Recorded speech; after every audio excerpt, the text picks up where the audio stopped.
Ahora, 7 de la mañana, Chihuahua, 7 de la mañana, 19 minutos 42 segundos, tiempo del centro de México. Sigue temblando un poquitito, pero pues vamos a tomarlo con una gran tranquilidad. Vamos a esperar un segundo para poder hablar.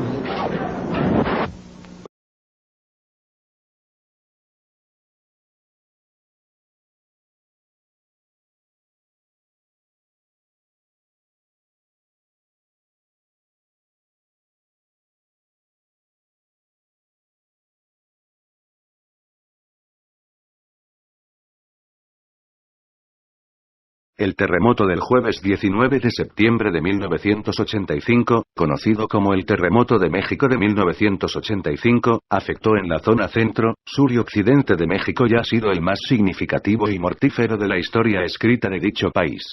El Distrito Federal, la capital del país, fue la que resultó más afectada. Cabe remarcar que la réplica del viernes 20 de septiembre de 1985 tuvo gran repercusión para la Ciudad de México. Este fenómeno sismológico se suscitó a las 7:19 am tiempo del centro con una magnitud de 8,1 grados en la escala de Richter, cuya duración aproximada fue de poco más de 2 minutos, superando en intensidad y en daños al terremoto registrado el 28 de julio de 1957 también en la Ciudad de México. El epicentro se localizó en el Océano Pacífico, frente a las costas del estado de Michoacán, muy cerca del puerto de Lázaro Cárdenas. Un informe del Instituto de Geofísica en colaboración con el Instituto de Ingeniería de la Universidad Nacional Autónoma de México publicado el 25 de septiembre de 1985, detalla más aún que el epicentro fue localizado frente a la desembocadura del río Balsas localizada entre los límites del estado de Michoacán y Guerrero a las 7:48 am, alcanzando la Ciudad de México a las 07:19 am con una magnitud de 8,1 grados según la escala de Richter. Fue de un sismo combinado de movimiento trepidatorio y oscilatorio a la vez. La ruptura o falla que produjo el sismo se localizó en la llamada brecha de Michoacán, conocida así por su notable, ese momento, carencia de actividad sísmica.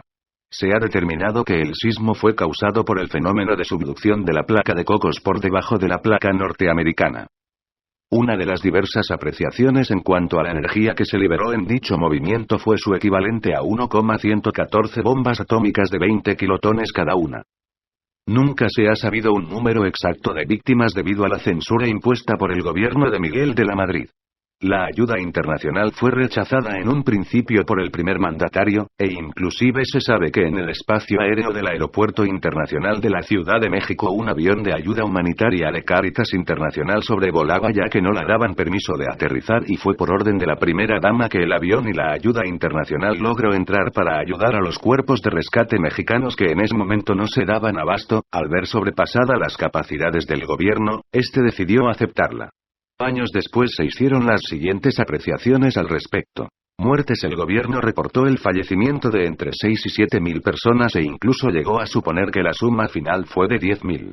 Sin embargo, años después con la apertura de información de varias fuentes el registro aproximado se calculó en 35.000 muertos aunque hay fuentes que aseguran que la cifra rebasó los 40.000 muertos. Las personas rescatadas con vida de los escombros fueron aproximadamente más de 4.000. Hubo gente que fue rescatada viva entre los derrumbes hasta 10 días después de ocurrido el primer sismo.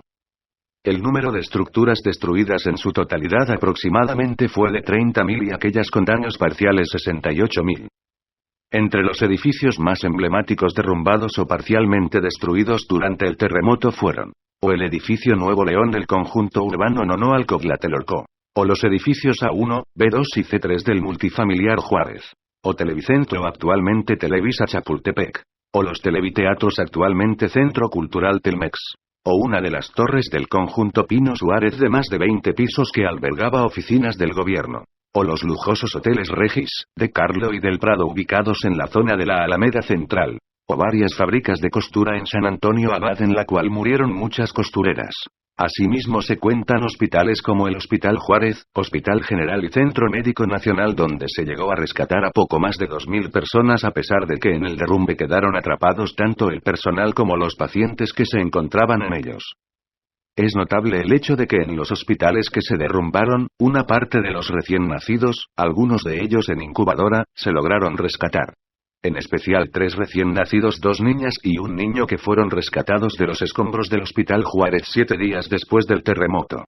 A esos bebés se les llegó a conocer como los niños/bebés del milagro, o el milagro del Hospital Juárez.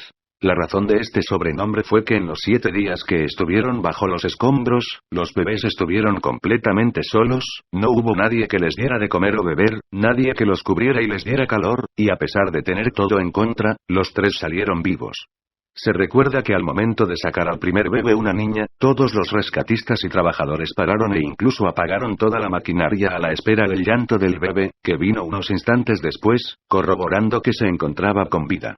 Como consecuencia, 12 de los edificios multifamiliares del conjunto urbano Nonoalco-Tlatelolco y 9 del multifamiliar Juárez tuvieron que demolerse. En los 6 meses siguientes se demolieron más de 152 edificios en toda la ciudad.